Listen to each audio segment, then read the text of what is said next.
অসত্য তথ্য দিয়ে বক্তব্য দিয়েছেন প্রধানমন্ত্রী। এনসিপির এমপি হান্নান মাসুদের এমন বক্তব্য ঘিরে হট্টগোল হয়েছে সংসদে। অনির্ধারিত বিতর্ক হয় সরকারি দল ও বিরোধী দলের সদস্যদের মধ্যে। এ সময় সংসদীয় রীতি মেনে চলার আহ্বান জানান ডেপুটি স্পিকার। সময়ের সাথে সাথে দেখা দেয় নিত্য নতুন প্রয়োজন। রেডি থাকতে হয় প্রতি মুহূর্ত। তাই এলো ইনোভার, যেন আপনি লাইফে থাকেন রেডি প্রতিদিন। Innova, designed for now.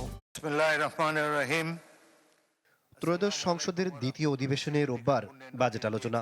আমাদের মাননীয় প্রধানমন্ত্রী আজকে এখানে নেই। প্রধানমন্ত্রীকে নিয়ে এনসিপির সাংসদ হান্নান মাসুদের মন্তব্য ঘিরে উত্তপ্ত হয়ে ওঠে অধিবেশন কক্ষ। এরকম অসত্য তথ্য দিয়ে যখন মাননীয় প্রধানমন্ত্রী বক্তব্য দেন, আমরা খুবই আশাহত হই। মাননীয় স্পিকার, মাননীয় প্রধানমন্ত্রী দাঁড়ায় যখন বলে আপনারা সবাই জমিদার, যারা ঋণদার নাই, এর মধ্য দিয়ে মূলত মাননীয় প্রধানমন্ত্রী ঋণ খেলাপিদেরকে উৎসাহিত করেন। মাননীয় স্পিকার, তার এমন বক্তব্যের প্রতিবাদ জানান বিএনপির জয়নাল আবেদীন ফারুক। দাবি করেন অসত্য বক্তব্য এক্সপান্স করার।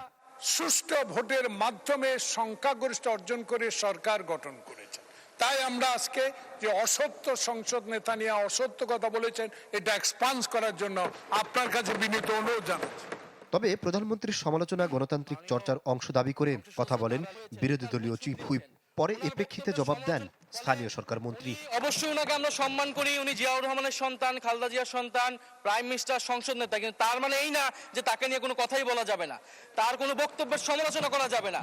আমরা তো গণতন্ত্রের দিকে যেতে চাচ্ছি, আমরা কোনো ফ্যাসিবাদের দিকে আবার যেতে চাচ্ছি না। যে অংশটুকু অসত্য আছে সেই অংশটুকু দয়া করে আপনি এক্সপান্স করবেন, কারণ আমাদের সংসদ নেতার বক্তব্য সম্পর্কে কোনো অসত্য বক্তব্য এখানে মেনে নেওয়া যাবে না। মাননীয় স্পিকার, অনির্ধারিত বক্তব্যের এক পর্যায়ে ফ্লোর নিয়ে বক্তব্য দেন বিরোধী দলীয় নেতা।